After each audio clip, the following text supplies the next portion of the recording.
Negeri I Gusti Bagus Sugiono Denpasar. Nomor absen 22, NIM 2013-06-10-29 dari Prodi Ilmu Komunikasi. Di sini saya akan menjelaskan mengenai etika dan filsafat komunikasi yang saya kutip dari buku Muhammad Mufid. Selanjutnya, mari kita simak video berikut ini.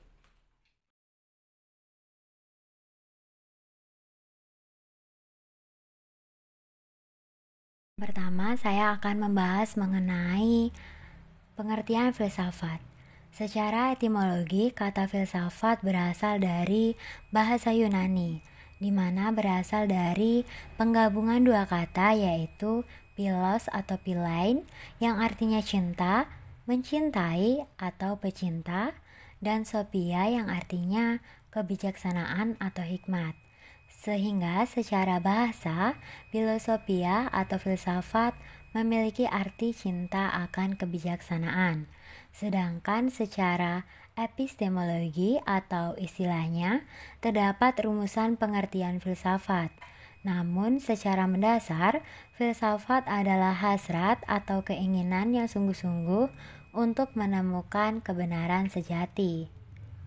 Perkembangan filsafat manusia, masyarakat, kebudayaan, dan alam sekitar memiliki hubungan erat. Keempat hal tersebut pada umumnya para filsuf sepakat membagi sejarah filsafat menjadi 4 tradisi besar, yaitu filsafat Cina, filsafat India, filsafat Islam, dan juga filsafat Barat. Masalah-masalah dasar filsafat. Yang pertama yaitu logika sebagai landasan penalaran. Logika pertama kali digunakan oleh Zeno yang berarti suatu pertimbangan akal atau pikiran yang diutarakan lewat kata dan dinyatakan dalam bahasa. Yang dimana di dalam logika ada 4 hukum dasar logika. Keempat, hukum dasar logika adalah hukum ide. Yang kedua, epistemologi sebagai landasan pengetahuan. Epistemologi adalah cabang filsafat yang bersangkut paut dengan teori pengetahuan. Epistemologi merupakan ilmu yang mempelajari berbagai bentuk pengenalan dasar pengetahuan, hakikat, dan nilainya. Secara tradisional, yang menjadi pokok permasalahan dalam epistemologi adalah sumber, asal mula, dan sifat dasar pengetahuan, yakni bidang, batas, dan jangkauan pengetahuan. Yang ketiga, metafisika sebagai landasan memahami hakikat. Metafisika adalah satu cabang filsafat yang mempelajari dan memahami mengenai penyebab adanya segala sesuatu, sehingga hal tertentu menjadi ada.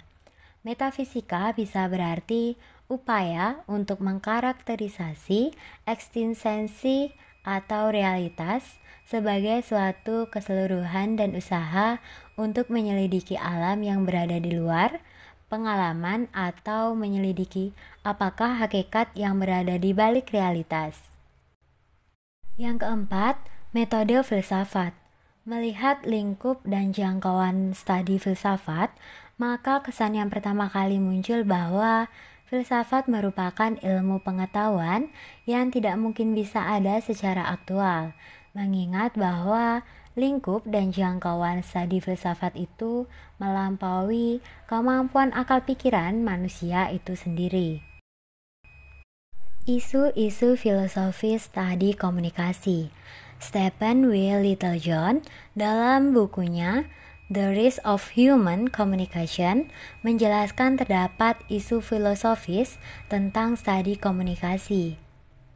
Metateori adalah teori dari sebuah teori, yang dimana Littlejohn membagi isu filosofis studi komunikasi menjadi 3 tema. Yang pertama, isu-isu epistemologi. Epistemologi merupakan cabang filsafat yang mengkaji pengetahuan atau bagaimana cara manusia mendapatkan pengetahuan. Yang kedua, isu ontologi. Ontologi merupakan cabang filsafat yang berkaitan dengan hakikat dari apa yang ingin kita ketahui. Pada kenyataannya, epistemologi dan ontologi saling berkaitan. Hal ini dikarenakan pemahaman kita tentang pengetahuan tentu tergantung pula pada bagaimana kita memahami realitas. Dalam ilmu sosial, ontologi membahas tentang hakikat eksistensi manusia, sedangkan dalam ilmu komunikasi, ontologi memfokuskan pada pemahaman hakikat interaksi sosial manusia. Yang ketiga, isu aksiologi. Aksiologi merupakan cabang filsafat yang membahas tentang nilai. Untuk disiplin ilmu komunikasi, terdapat beberapa isu aksiologi penting yang perlu dijabarkan. Yang pertama, dapatkah teori bersifat bebas nilai atau tidak? Yang kedua, apakah ilmuwan mempengaruhi teori yang dihasilkan ataukah tidak? Yang ketiga, apakah ilmuwan mempengaruhi proses sosial atau tidak? Nah, yang selanjutnya filsafat dan perkembangan ilmu komunikasi. Yang pertama, kodrat filsafat. Keyakinan mendasar bahwa filsafat bertitik tolak pada pengalaman, yang dimana terdapat 3 ciri khas kualitas pengetahuan filsafat atau menunjuk bahwa suatu pengetahuan itu khas filosofis. Yang pertama, alat analisis filsafat adalah akal budi. Analisis filosofis dilakukan dengan penalaran murni.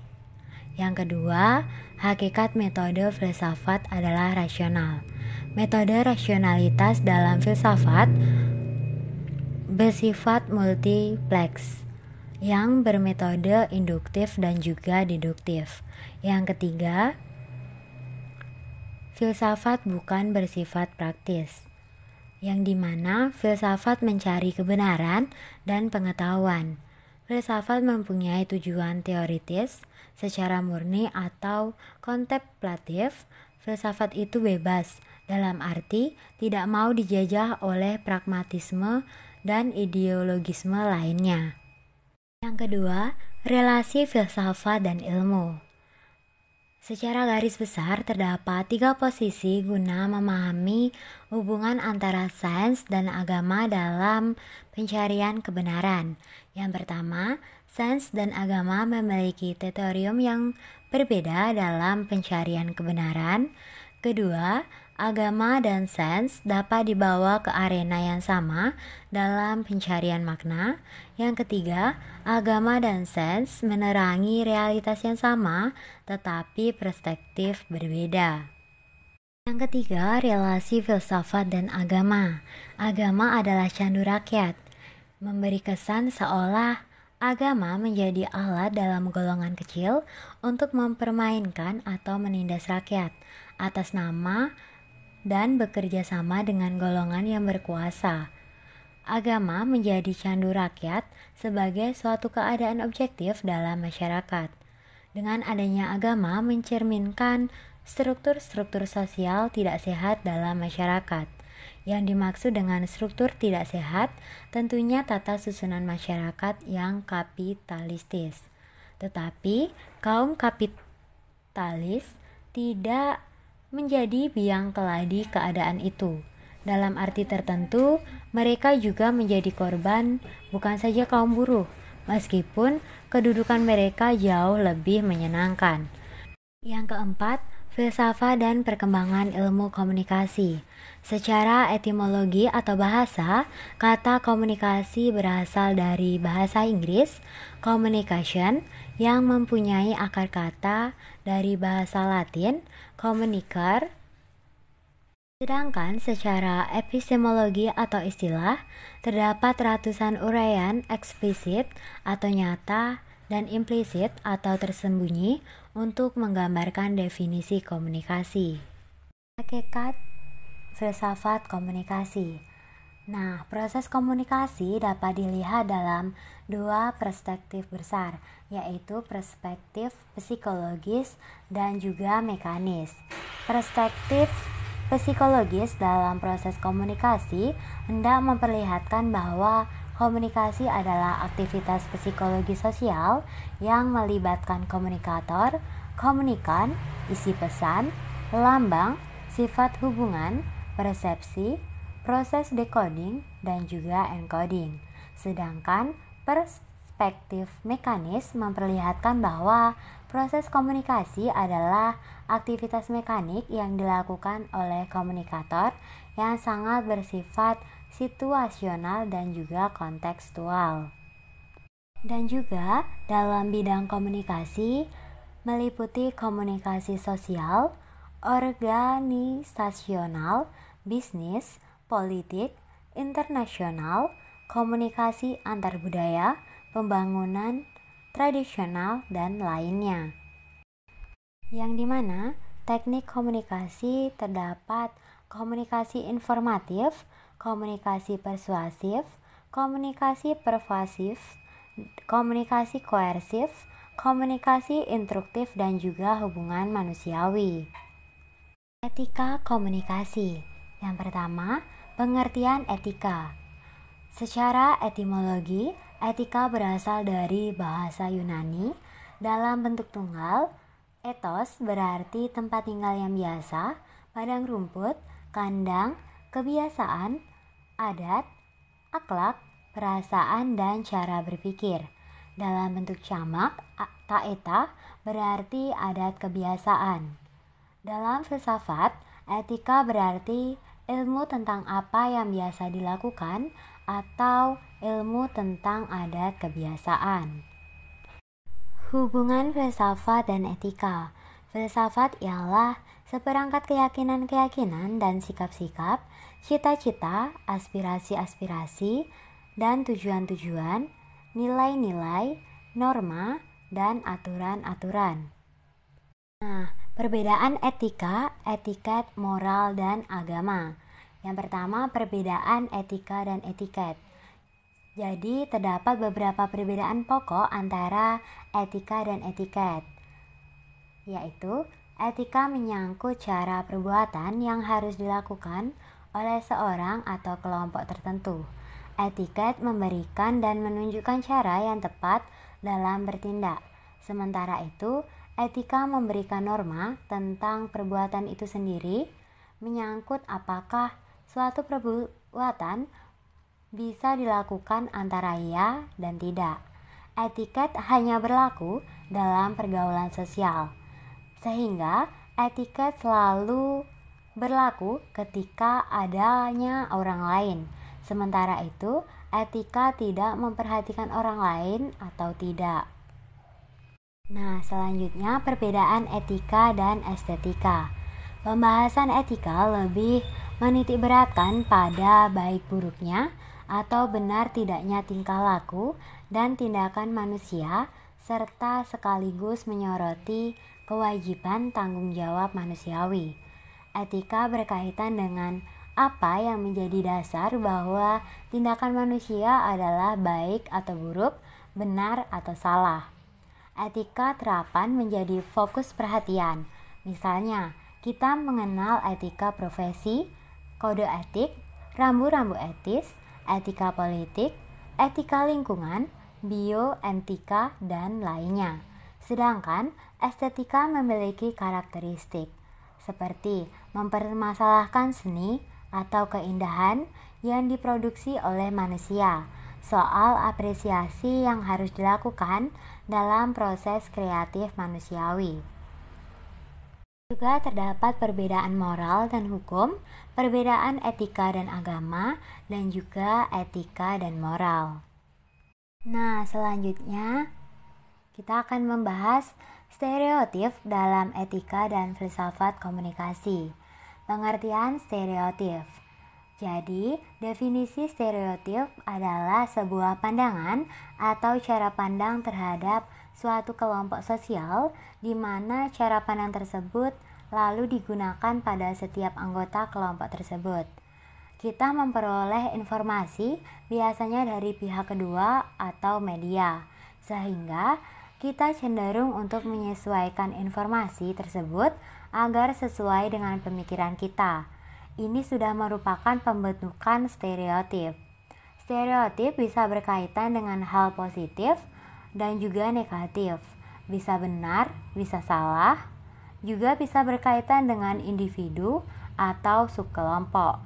Contoh stereotip seperti orang gemuk biasanya malas dan rakus, orang Arab teroris, dan polisi selalu bisa disogok dengan uang. Terakhir, kita akan membahas mengenai konflik kepentingan dan budaya populer. Yang pertama, konflik kepentingan. Bila seseorang menerima hibah, uang, honor, gaji dari seorang atau badan yang tidak mempunyai niat baik dan akan dipakai sebagai alat memperlebar kekuasaan atau niat tidak terhormat lainnya, seperti untuk memperoleh keuntungan lebih besar melalui tangan-tangan yang mempunyai kekuasaan birokrasi. Maka ini disebut conflict of interest. Konflik kepentingan merupakan isu akuntabilitas. Kedua, konflik. Konflik adalah suatu proses interaksi yang terjadi akibat adanya ketidaksesuaian antara dua pendapat atau sudut pandang yang berpengaruh atas pihak-pihak yang terlibat, baik pengaruh positif maupun negatif. Yang ketiga, jenis-jenis konflik, di mana dikenal ada 5 jenis konflik. Yang pertama, konflik intrapersonal. Kedua, konflik interpersonal. Yang ketiga, konflik antar individu dan kelompok. Yang keempat, konflik antar kelompok dalam organisasi yang sama. Kelima, konflik antar organisasi. Nah, yang keempat, pengertian konflik kepentingan.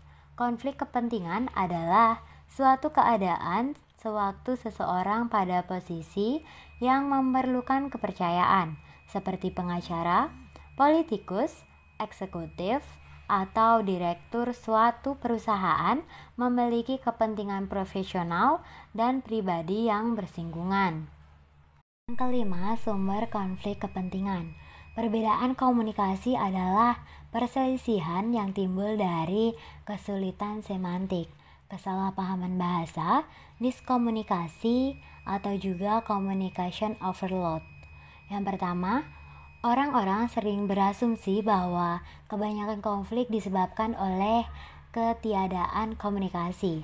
Tetapi seorang penulis mencatat ada kecenderungan bahwa komunikasi yang berlebihan sering justru akan mengakibatkan konflik. Yang kedua, karena adanya perbedaan struktural. Yang ketiga, adanya perbedaan kepribadian. Yang keenam, media dan konflik kepentingan. Konflik kepentingan pada media terkait dua pihak, yakni penguasa dan pengusaha. Media yang berafiliasi atau dimiliki oleh pengusaha atau pejabat tertentu pasti memiliki konflik kepentingan, yakni apakah akan berpihak ke publik ataukah berpihak pada penguasa atau pengusaha yang notabene sebagai pemilik. Yang ketujuh, pendekatan terhadap konflik kepentingan. Sejatinya tidak ada solusi yang tuntas bagi penyelesaian konflik kepentingan. Namun demikian, terdapat 5 tindakan yang dapat dilakukan dalam penanganan konflik. Yang A, berkompetisi. B, menghindari konflik. C, akomodasi. D, kompromi. Dan E, berkolaborasi. Itu tadi penjelasan mengenai etika dan filsafat komunikasi. Terima kasih atas perhatiannya. Dan apabila ada salah kata ataupun salah pengucapan, saya mohon maaf sebesar-besarnya. Akhir kata saya tutup dengan Paramasanti. Om Santi Santi Santi Om.